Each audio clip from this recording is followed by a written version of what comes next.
Welcome back everyone, Christine here from Sapphire. Happy Tuesday. I'm glad to see all your smiling faces here.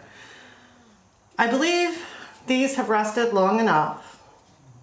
I've let them rest over the weekend. Here it is Monday, and I'm shooting a video for Tuesday. Yikes.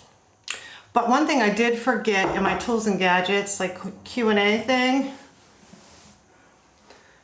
was this contraption known as a lazy Kate for spinners. I'll put the link in the description below. This one's from Akerworks, and it's got a suction cup, and you can angle it, which is pretty cool. And that gives you your tension on the top.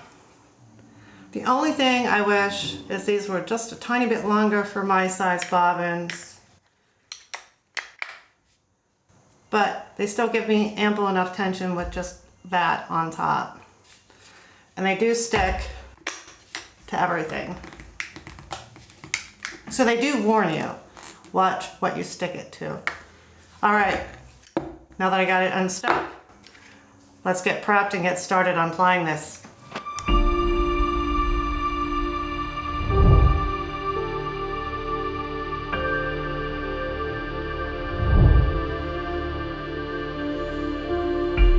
So first things first, if you've never chain plied via using only one single and one Kate, then this video is for you.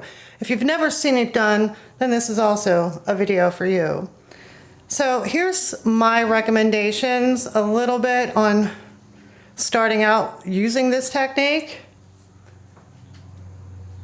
As you can see, I don't have a bobbin on there yet. Reason being is I wanted to show you something.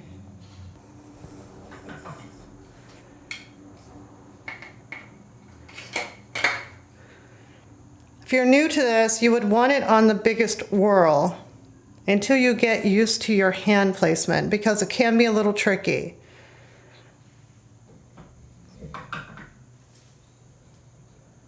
I'm going to put mine on a second. I'm pretty proficient in this, but sometimes my hands get a little tangled up. So now that you know that one, let's go into some techniques.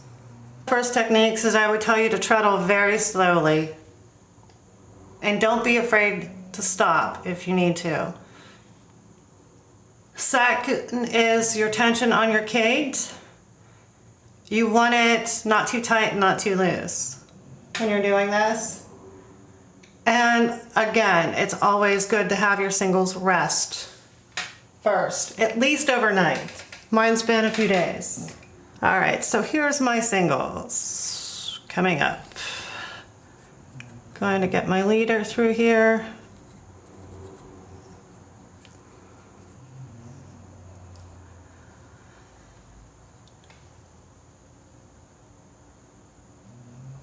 So what you need to start doing here is you need to tie a hole. In your singles. Doesn't have to be pretty. So all I did was bring my single through and around, and left long enough that I'm tying a knot here. What you're gonna do is, this is where I said that your fingers could get a little convoluted. We're gonna go up through. This is how I do it. And I pull out. Because what essentially you're going to be doing is chain plying. So let's see if I got this.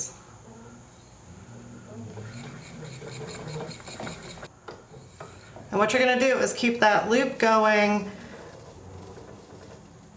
and you're going to be pulling, letting your left hand guide this. Now you're going to get a little bump where that loop gets pulled through, but it's not that noticeable if you can tell. and it just remains. You pull your yarn up through the loop.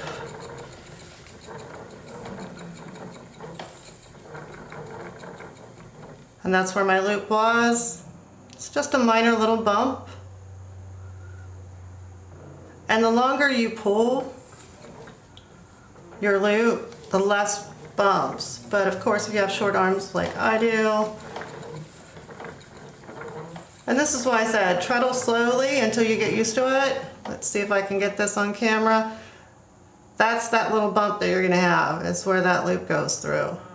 So as we release this, there it goes. And now my wheel's gonna make a little noise. Maybe I should have oiled it a little bit. And that's all it's to it, is just keeping this going.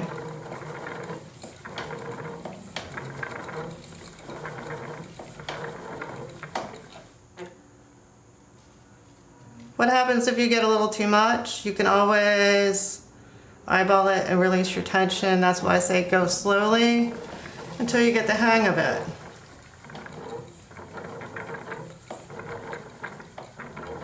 And again, that's where my bump was. Because you want your singles to rest enough that you're not fighting all those little twisties.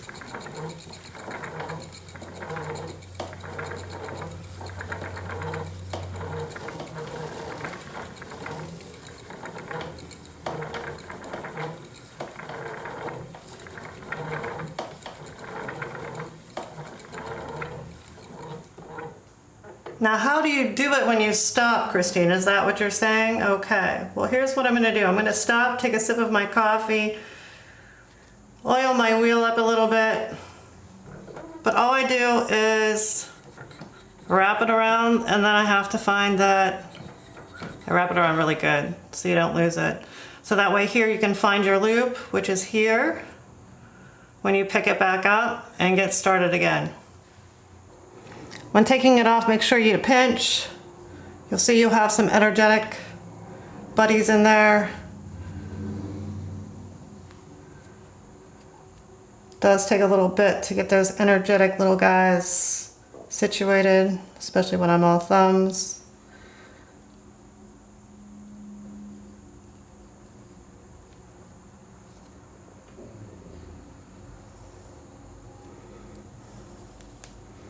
Because you want to bring back your twist so it's even in your chain ply. So once you do that and get, let's see if this wheel's any better.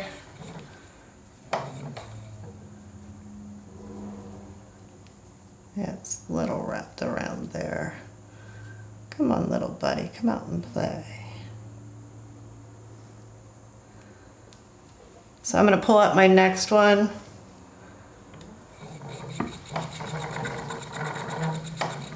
Yeah. And that's all it's to it. So I'm just going to keep on plying away here.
it is off my bobbin. Yes, it is outside.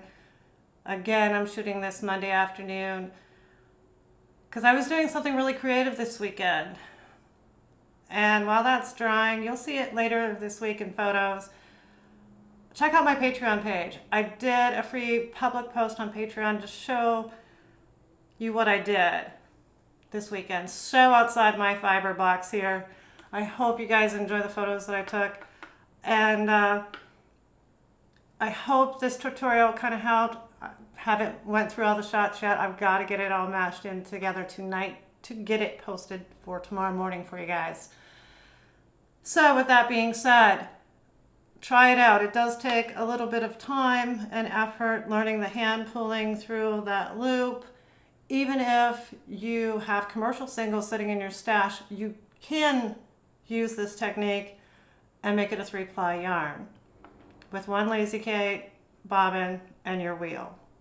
So I hope you try it out. New spinners, if you're new to this, it's an easy way that you have no waste when it comes to the end. Just spin up 4 ounces and ply it up on itself. All right, guys, please, as always, like, subscribe, and comment in the comment section below because it helps. And hit the bell to be notified for when I post a new video. I'll see you in the next one. Peace.